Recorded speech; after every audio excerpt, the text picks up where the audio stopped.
Poucas horas depois de subir a rampa do Planalto no ato histórico e de receber a faixa finalmente pelo povo brasileiro, o presidente Luiz Inácio Lula da Silva assinou uma lista de decretos visando a preservação ambiental. Um deles é a elaboração de proposta de regulamentação do Conselho Nacional de Meio Ambiente, órgão que foi aparelhado e esvaziado de participação da sociedade durante o último governo. Outra medida foi a instituição da Comissão Interministerial Permanente de Prevenção e Controle do Desmatamento. Com isso, o Plano de Ação para Proteger a Amazônia Legal, criado em 2004 por Marina Silva, volta a ser executado. O programa foi responsável pela redução de mais de 80% no desmatamento da Amazônia entre os primeiros governos Lula e Dilma. A novidade é a expansão do programa aos demais biomas brasileiros e abarcando Cerrado, Mata Atlântica, Caatinga, Pampa e Pantanal. O Fundo Amazônia, descontinuado em 2019, também foi reativado. O presidente alemão Steinmeier anunciou no último domingo, no Brasil, a doação de 35 milhões de euros, cerca de 200 milhões de reais, para preservar a floresta. E o pedido de revisão de decreto sobre o Conselho Nacional do Meio Ambiente, editado por Bolsonaro, para retirar o poder da sociedade nas decisões do órgão. O despacho assinado por Lula visa garantir a participação ampla da sociedade no desenho de políticas públicas ambientais. E não menos importante, Lula acatou um pedido de articulação dos povos indígenas do Brasil e agora a Fundação Nacional do Índio se passa a chamar Fundação Nacional dos Povos Indígenas. Para o presidente do Instituto Brasileiro de Proteção Ambiental, Carlos Bocuí, é um avanço importante para garantir o futuro. O processo civilizatório é uma construção contínua, é um processo onde você tem um avanço cada vez maior do ponto de vista conceitual, do ponto de vista de gestão, no sentido de implementar uma segurança para o futuro, principalmente quando falamos de sustentabilidade. Então, o que aconteceu no Brasil foi uma perda conceitual, foi uma perda nos instrumentos de gestão proporcionadas por um governo que não tinha nenhuma visão ambiental. Ao contrário, o interesse era apenas econômico. Nessa retomada agora, o que nós temos é que, além de retomarmos aquilo que já tínhamos anteriormente de conquistas sociais, nós temos que ir além, porque o Brasil necessita de um modelo melhor do que nós tínhamos antes para conseguir atingir, por exemplo, os objetivos do desenvolvimento sustentável. Então, algumas coisas estão melhorando muito. Por exemplo, quando você troca o nome da FUNAI para uma proteção de povos indígenas e não do índio, você dá um conceito mais coletivo, quer dizer, existe um avanço conceitual na própria nominação.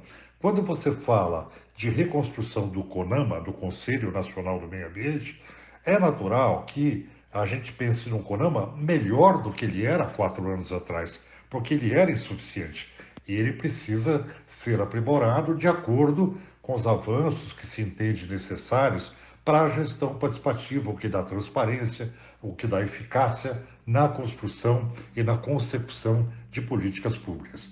Então, esse é o momento de avançar, né? O backlash, o retrocesso, nos proporciona um patamar, um salto de qualidade para irmos além do que nós tínhamos antes. Então, esse é o grande segredo do aprimoramento contínuo do processo civilizatório.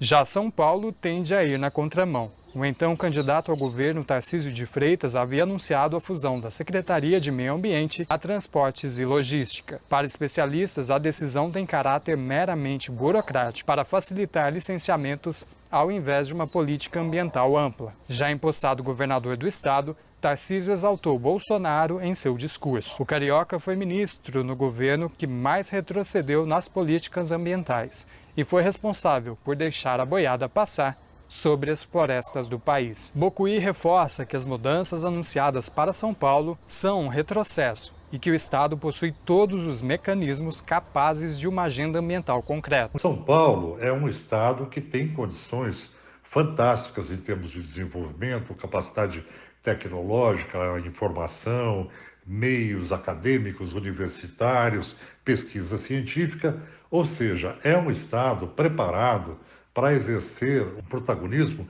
de ponta, como nos Estados Unidos, por exemplo, você tem a Califórnia, né, que está à frente de outros estados em termos de progressistas, em termos de implementar um modelo que seja muito mais adequado à sustentabilidade.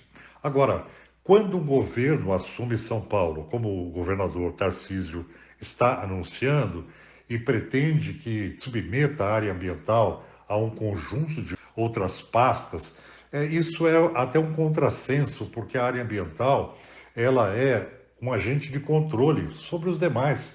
Então, essa forma de usar a discricionariedade, o poder do executivo para estabelecer um regramento sem ouvir a ciência, sem ouvir a sociedade, sem um debate mais profundo, mais avançado em termos de gestão, é temerário. É temerário e chega às vias da inconstitucionalidade, não é? Porque nós temos aí Política Nacional do Meio Ambiente, Constituição Federal, Política Estadual do Meio Ambiente, que nos dão uma garantia de um sistema ambiental eficiente, né? Não o que se propõe. Então, certamente, nós teremos um grande embate para garantir que o sistema ambiental paulista ele seja melhor do que ele era antes, né? Ele tem que ser melhor para conseguir avançar em direção aos objetivos do desenvolvimento sustentável, e, às mudanças climáticas, ou seja, você tem que melhorar o sistema paulista e não sufocá-lo num conjunto de pastas que não tem nada a ver com a sua, eu diria, com o seu próprio perfil. Mesmo com a atenção voltada para São Paulo, a Política Nacional de Preservação dos Biomas e Povos Originários reflorestam a esperança para a justiça climática no país. Camilo Mota, Rádio Brasil Atual e TVT.